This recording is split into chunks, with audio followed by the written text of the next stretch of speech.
Hi ಸ್ನೇಹಿತರೆ, ನಮಸ್ಕಾರ. ಪಾಕಿಸ್ತಾನ ಜೊತೆ ಕ್ರಿಕೆಟ್ ಆಡಬೇಕಾ ಬೇಡವಾ ಅನ್ನೋ ಲೆಕ್ಕಾಚಾರದ ನಡುವೆ ಭಾನುವಾರ ನಾವು ಏಷ್ಯಾ ಕಪ್ T20 ಅವ್ರ ವಿರುದ್ಧ ಆಡ್ತಾ ಇದೀವಿ. ಸೊ ಈ ಪಾಕಿಸ್ತಾನ ಟೀಮ್ ಹೆಂಗ್ ಗೊತ್ತಾ, ನಾವು ರೆಗ್ಯುಲರ್ ಆಗಿ ಇವ್ರ ಜೊತೆ ಆಡದೇ ಇರೋದ್ರಿಂದ, ಆಗಾಗ ಆಡ್ತಿರೋದ್ರಿಂದ ಯಾರ್ಯಾರೋ ಹೊಸಬ ಪ್ಲೇಯರ್ಗಳು ಬಂದಿರ್ತಾರೆ. ನಿಜಕ್ಕೂ ಈ ಟೀಮ್ ಸ್ಟ್ರಾಂಗ್ ಆಗಿದೆಯಾ, ಭಾನುವಾರ ಒಂದು ಒಳ್ಳೆ ಫೈಟ್ ಅನ್ನು ನೋಡ್ಬೋದು ಅಂತ ಪ್ರಶ್ನೆ ನಿಮ್ಗಿದ್ದಾಗೆ ನಮಗೂ ಕೂಡ ಇದೆ.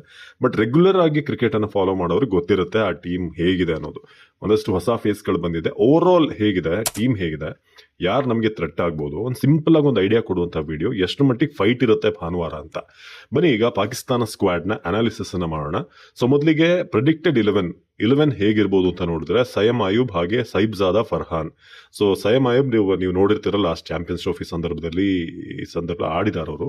ಬಟ್ ಈ ಸೈಬ್ಜಾದ ಫರ್ಹಾನ್ ಸ್ವಲ್ಪ ಹೊಸಬ್ರು. ಬಟ್ ಇತ್ತೀಚೆಗೆ ಲಾಸ್ಟ್ 6 ಮ್ಯಾಚ್ ಅಲ್ಲಿ ಈ ಸೈಬ್ಜಾದ ಫರ್ಹಾನ್ 3 ಮ್ಯಾಚ್ ಅಲ್ಲಿ player of the match. So ಇದು ಮೇನ್ ವಿಚಾರ. ಇನ್ನು ಫಕರ್ ಜಮಾನ್ ಒನ್ ಡೌನ್ ಆಗಿ ಬರ್ತಾರೆ. ಅವರು ಆಫ್ಟರ್ ಅನ್ ಇಂಜುರಿ ವಾಪಸ್ ಬರ್ತಾ ಇರೋದು. ಫಕರ್ ಜಮಾನ್ ನಿಮಗೆ ಗೊತ್ತಿರುವಂತಹ ವಿಚಾರ. ಸೊ ಹಿಂದೆ ಕೂಡ ಭಾರತಕ್ಕೆ ಸ್ವಲ್ಪ ಕಷ್ಟ ಕೊಟ್ಟಿದ್ದಾರೆ, ಕಾಟ ಕೊಟ್ಟಿದ್ದಾರೆ ಅಂತ ಹೇಳ್ಬೋದು. ಬಟ್ ಈಗ ಅಂತ ಫಾರ್ಮಲ್ ಇಲ್ಲ.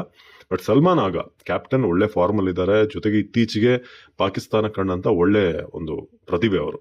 ಸೊ ಅವರಿಗೆ ಅದಕ್ಕೆ ಕ್ಯಾಪ್ಟನ್ಶಿಪ್ ಕೊಟ್ಟಿರೋದು. ಬಟ್ T20 ಅಂತ ಬಂದಾಗ ಅವರ ಸ್ಟ್ರೈಕ್ ರೇಟ್ ಸ್ವಲ್ಪ ಕಡಿಮೆ ಇದೆ.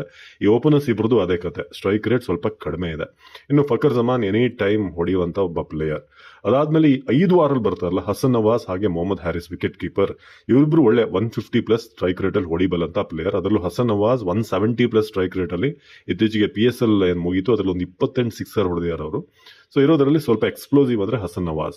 So Mohammad Nawaz, Mike Hesson ನಿಮ್ಗೆ ಗೊತ್ತಿರೋ ಹಾಗೆ ಅವರ ಕೋಚ್, ಅವರು ಹೇಳಿದಂತ ಪ್ರಕಾರ ಒಳ್ಳೆ ಬೆಸ್ಟ್ ಸ್ಪಿನ್ನರ್ ಅಂತೆ ಮೊಹಮ್ಮದ್ ನವಾಜ್. ನೋಡೋಣ ಭಾನುವಾರ ಅದೇನ್ ಸ್ಪಿನ್ ಮಾಡ್ತಾರೆ, ನಮ್ಮವ್ರು ಹಿಂಗ್ ವಾಂಚ್ತಾರೆ ಅಂತ. ಸೊ ಅದಾದ್ಮೇಲೆ ಫಹೀಮ್ ಅಶ್ರಫ್ ಅವರು ಕೂಡ ಹೊಸದಾಗಿ ಬಂದಿರುವಂತಹ ಪ್ಲೇಯರ್ಗಳದೊಬ್ರು. ಸೊ ಬ್ಯಾಟಿಂಗ್ ಆಲ್ರೌಂಡರ್ ಅವರು.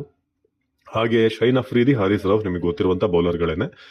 ತುಂಬಾ ಎಕ್ಸ್ಪೀರಿಯನ್ಸ್ ಇರುವಂತ ಇಬ್ರು ಬೌಲರ್ಸ್ ಇದ್ದಾರೆ, ಅವರೇ ಲೀಡ್ ಮಾಡ್ತಾರೆ. ಇನ್ನು ಸೂಫಿಯಾನ್ ಮುಕೀಮ್, ಸೊ ಅವರು ಸ್ಪಿನ್ನರ್, ಲೆಫ್ಟ್ ಹ್ಯಾಂಡ್ ಸ್ಪಿನ್ನರ್, 25 ವರ್ಷ. ಸೊ ಈ ತರ ಸ್ಪಿನ್ ವಿತ್ ಪೇಸ್ ಅಟ್ಯಾಕ್ ಇರುವಂತ ಒಂದು ಟೀಮ್ ಅನ್ನ ಇವರು ಆಡಿಸಬಹುದು. ಇದ್ರ ಜೊತೆಗೆ ಅಬ್ಬಾಸ್ ಅಫ್ರೀದಿ ಅಂತ ಹೊಸ ಬೌಲರ್ ಒಬ್ರು ಬಂದಿದ್ದಾರೆ. ಲಾಸ್ಟ್ ಒಂದು 15 T20 ನೋಡಿದ್ರೆ ಒಂದು 26 ವಿಕೆಟ್ ಗಳಿಸಿರೋದ್ರಿಂದ ಸೊ ಅವ್ರ ಮೇಲೂ ಕೂಡ ನಂಬಿಕೆ ಇದೆ. ಬಟ್ ಅವ್ರನ್ನ ಆಡಿಸ್ತಾರಾ ಇಲ್ವಾ ಅನ್ನೋದು ಇನ್ನೂ ಕೂಡ ಗೊತ್ತಿಲ್ಲ.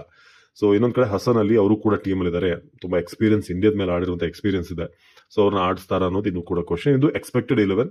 ಒಂದಷ್ಟು ಚೇಂಜಸ್ ಗಳೇನಾದ್ರೂ ಮಾಡಬಹುದು, ಕಾದ್ ನೋಡೋಣ ಏನಾಗುತ್ತೆ ಅಂತ. ಜೊತೆಗೆ ಮೊಹಮ್ಮದ್ ವಸೀಂ ಜೂನಿಯರ್ ಇದ್ದಾರೆ, ಸಲ್ಮಾನ್ ಮಿರ್ಜಾ, ಡೆತ್ ಓವರ್ ಅಲ್ಲಿ ತುಂಬಾ ಚೆನ್ನಾಗಿ ಬೌಲ್ ಮಾಡುವಂತ ಇಬ್ರು. ಅದರಲ್ಲೂ ದುಬೈ ಪಿಚ್ ಅಲ್ಲಿ ಆಡಿರುವಂತ ಎಕ್ಸ್ಪೀರಿಯನ್ಸ್ ಇವ್ರಿಗಿದೆ. ಅವ್ರಿಗಿರುವಂತ ಪ್ಲಸ್ ಏನು ಅಂತಂದ್ರೆ, ದುಬೈಯಲ್ಲೇ ಆಗಾಗ ಪಾಕಿಸ್ತಾನ ಟೀಮ್ ಆಡ್ತಾ ಇರುತ್ತೆ. ಸೊ ಇದೊಂದು ಪ್ಲಸ್ ಅವರಿಗಿದೆ. ಸೊ ಕಾದ್ ನೋಡೋಣ ಹೇಗೆ ಪರ್ಫಾರ್ಮೆನ್ಸ್ ಕೊಡುತ್ತೆ ಅಂತ. ನಿಮ್ ಪ್ರಕಾರ ನಿಮಗೆ ಗೊತ್ತಿದ್ರೆ ಯಾರು ಚೆನ್ನಾಗಿ ಆಡಬಹುದು ಇಂಡಿಯಾದ ಮೇಲೆ, ಯಾರು ಥ್ರೆಟ್, ದಯವಿಟ್ಟು ಕಮೆಂಟ್ ಮಾಡಿ ತಿಳಿಸಿ. ನಮಸ್ಕಾರ.